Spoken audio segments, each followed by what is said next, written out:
I received a question the other day on a podcast interview which asked me about law of attraction and manifestation rituals.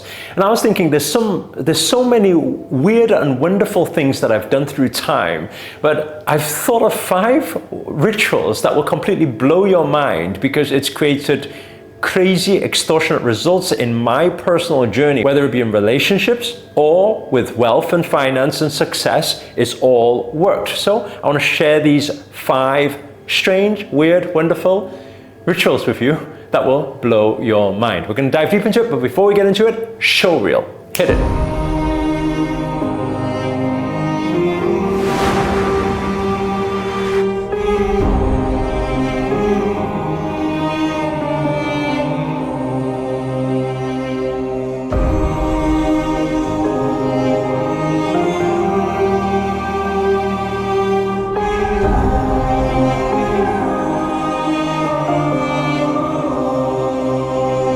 Namaste everyone, Namo Himalaya. This is Sri Akarshana here. And in this video, we're going to break down for you 5 law of attraction rituals that I've just noted down to be able to help you on your manifestation journey. Doesn't matter what you want to manifest, the principles still apply. So the first method that has worked extremely well for me, in fact, I still use it till today, is the pillow method. Some of you may have heard me talk about this before. There was times where I wanted to manifest the love of my life, and somebody told me about the pillow method, and I thought that's a bit silly. You know, why would you do something like that?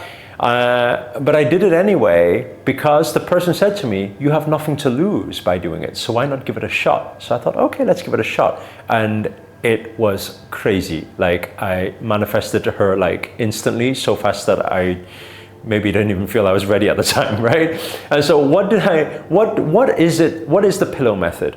Pillow method is by placing something, whether that be a picture, whether that be an item, that reminds you of the thing you want to manifest. So let's say, for example, you have the love of your life, okay?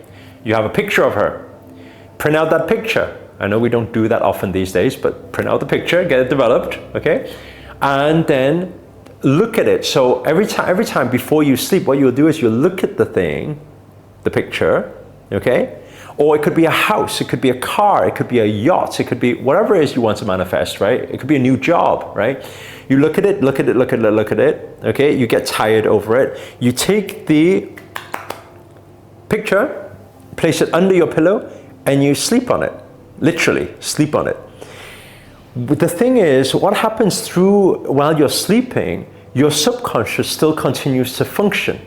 And also, what parallel dream dimensions you activate depends on the last things you see, which can trigger you to go into certain dimensions. So that's why this method works extremely well. You can do it with picture of money and picture of whatever you want to manifest, or you can use physical items as well. Right? I've done it before, and it may sound really silly, okay? But I had a friend of mine who used to say that, oh, if you want to manifest money, then you should use the wallet method. And I said, what's the wallet method? He said, bring all your cash out, draw it out of your account, and put it inside the wallet, so whenever you open it, you feel like, whoa, I'm rich, right? So what I decided to do one day, I thought, okay, this really worked for me, so let's try another method and incorporate the both. So I took the wad of cash and I put it under my pillow. So imagine every single day, I know it's there. You have the feeling, the vibrational frequency. Everything is energy, and energy is everything. Imagine you've got like abundance cash energy under your bed. Okay, I know it's not the most romantic thing. I mean, if you're with your loved one and you're thinking to have a romantic night, by having a wad of cash under there might not give you that same effect. But if your dream and your goal right now is to manifest money, then it may help you. So put it under there. What I did, right, I'll tell you something. It actually didn't happen immediately. Okay, so I had that cash under there, and it was getting a little bit messy actually. I'll tell you what happened, because it's kind of sometimes, you know, you sleep, you move, and it moves, and then you have cash dropping off the sides of the bed and everything. It's a little bit messy. So what I decided to do, I decided to test the theory somewhere else. I took the wad of cash and I put it under the mattress, right? So that it's not moving, it's not like moving on my pillow, right? And I actually set it and forget it. This is a very important part, obviously, when it comes to manifestation. We can't be thinking about what we want to manifest all the time. So I actually forgot about it, right? 3 months later, we struck a deal in our business for $5 million. Okay? I didn't link the two, by the way. I really didn't link the two. Until later one day, doing the bed covers and things, and then I see, oh, I've got a wad of cash under there. And I'm like, oh, we just manifested another $5 million deal in our business, right? And then I connected the two, and I was like, wow, this is really amazing. I would love to share that with you guys one day. So here we are sharing that first ritual, okay, the pillow method. The second method, I used to do this a lot. I have to be honest with you guys, I haven't done it for a long time, but I recently seen somebody else do it, and it brought back a lot of very good memories. What is the second ritual? The second ritual is laughter yoga. So what is laughter yoga? It was introduced to me by one of my coaches, Steve Consalves, maybe around 7, 8, 9 years ago, something like that now, okay? And what you do, and this will again sounds a little bit silly, you find yourself a laughter yoga partner, okay? And you do it a bit like sumo wrestling. I don't know if you've seen sumo wrestlers before, okay? So what happens is you both stand face to face, like me and you right now, and then we both like stamp our 2 feet. So we stamp our 2 feet. And each time I need to laugh more than you and louder than you. Your goal is to laugh more than me and louder than me. So it will be like, and then we'll continue doing that. I mean, it's a bit silly now because it's me and me, right? But anyway, we go, ha, ha, ha, ha, ha. And at first it will seem very fake. And it's like, why am I doing this? This is really silly. But what will happen is because energy bounces off each other, you start receiving each other's vibrations. You cannot pretend to laugh and be sad or angry or in low vibrational frequency at the same time. So what happens is you push your vibrational frequency up to a high vibrational frequency, right? And you do that maybe for 5-10 minutes, and you will actually find it funny, right? If you really let it go and go for it, you'll find it funny. Now what happens is because the vibrations were so high, you're in so much laughter, right? It's like pushing that vibrational frequency up to the high vibrations of joy. Then comes what? Then comes peace, and then comes enlightenment, which is your connection with the divine. So my recommendation for everybody, if you are going to do such a funny game, right, a silly practice, then you do it after you do it, and you ha, and you're laughing, and then find yourself a space to be comfortably seated and go into practice silent meditation. Calm your energies, then you're in high vibrational calm state, and set some powerful intentions for your manifestations.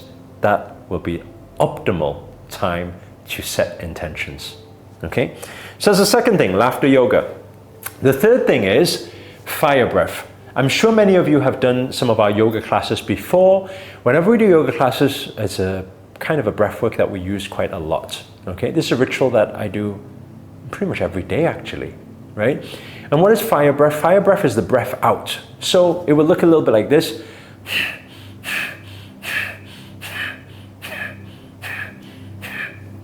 The thing with the fire breath, the important thing is that this stomach here comes in every time it contracts. Whenever it contracts, what you're actually doing is you're activating your energy center. This is your manifestation core. This is your sacral chakra, your solar plexus, and also your root chakra. It's where most of your energies are stored. When you do that practice, that ritual, what does it do? You focus on the exhale, right? You not only activate your energy center, which means activating your manifestation energies, right? But you also activate your natural healing blueprint. So any negativity or traumas or things that may be blocking you will also cleanse and clear, right? Which will give you the perfect timing, once again, afterwards to calm and then set some intentions, because your energies are activated and you've got rid of any unwanted energies. So a lot of the time, if you're ever feeling negativity, if you're ever feeling angry, upset, stressed, just using fire breath for 5 to 10 minutes will help you get rid of all of that and calm your energies. Okay, so that's the third practice. The fourth practice I've spoken quite a lot about on this channel before, that is to give what you want. What does that mean? It doesn't mean that you want your wife, so you give your wife away, okay? So don't think it actually literally give what you want. It's more about this thing of a similar vibrational frequency. So what does that mean? Okay, let's say, for example, you want to manifest money right now. Then see where you can donate some money, contribute some money, and give some money away, right? Or help someone with money, right? Let's say, for example, you want to attract the love of your life. How about you help somebody else attract the love of their life? Try to find their soulmate with them, right? Try to help them find their other half. Try to find their loving partner. Whatever it is, you're looking for your dream home, trying to earn enough money. You're trying to get a pay rise in your job. How about you help somebody? Give somebody else a good recommendation for a pay rise and help them achieve it. Because what we give, we become. What we become, we attract. Okay, it's a very powerful way. Why is giving so powerful? Because usually when we're giving, we don't have expectation for their outcome. Usually when we're trying to manifest something for ourselves, we're thinking, why has it not happened yet?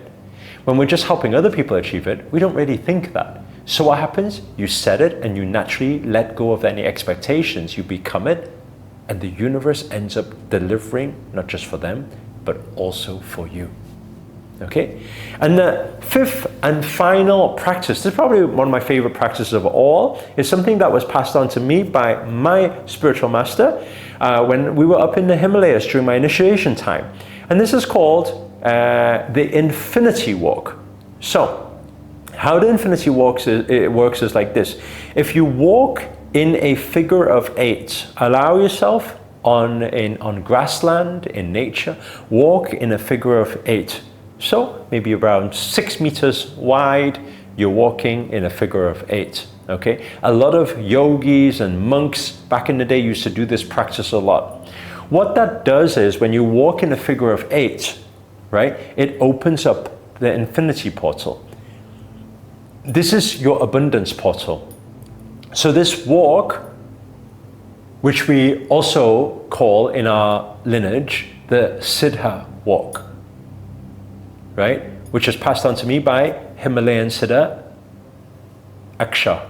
So this is my spiritual master.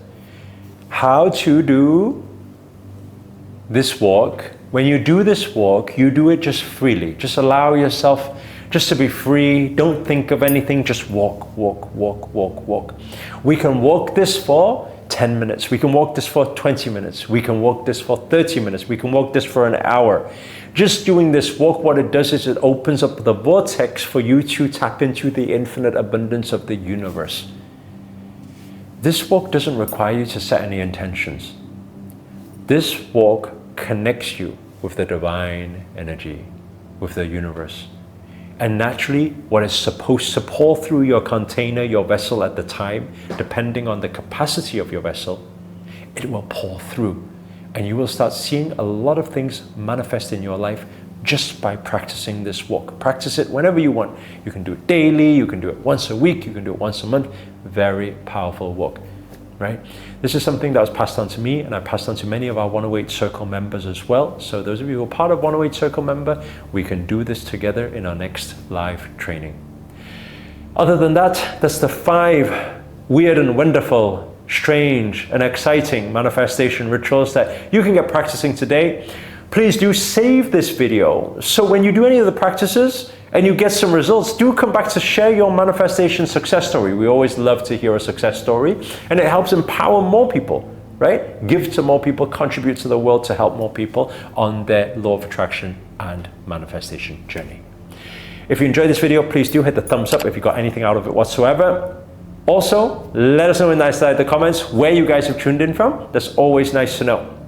Finally, if you're new to this channel and you haven't already, remember to hit that subscribe button and the notifications button next to it. That's a little bell sign, by the way, because this year we're dedicated to making daily videos to hold you accountable to make it your best year yet. But for now, guys, we're signing out.